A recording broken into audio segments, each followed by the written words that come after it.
नए नए गाने वीडियो देखने के लिए डीजे मनीराम देशराज चैनल को सब्सक्राइब करें।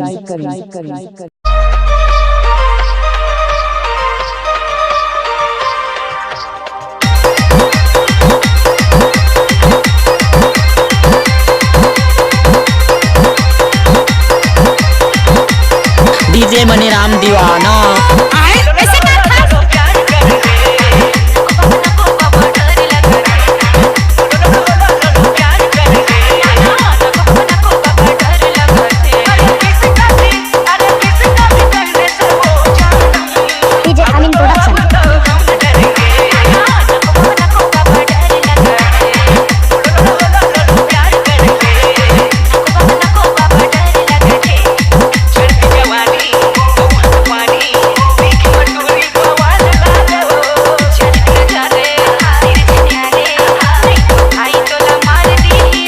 DJ Maniram Deshraj channel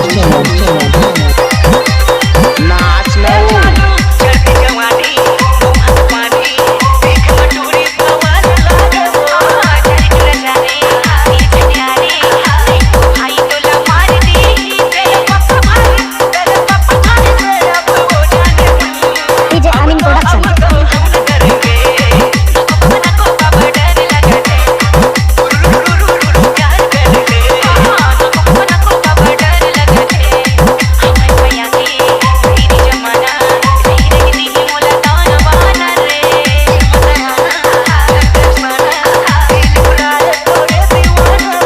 DJ Maniram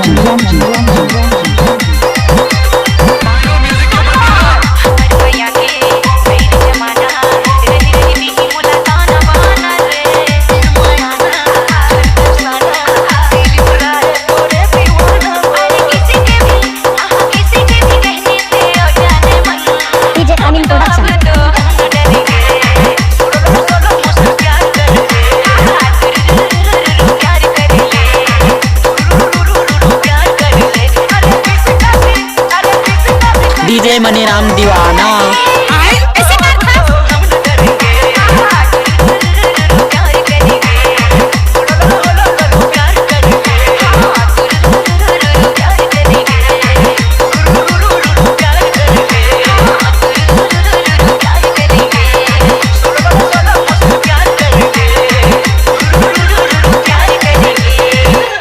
DJ Maniram Deshraj channel.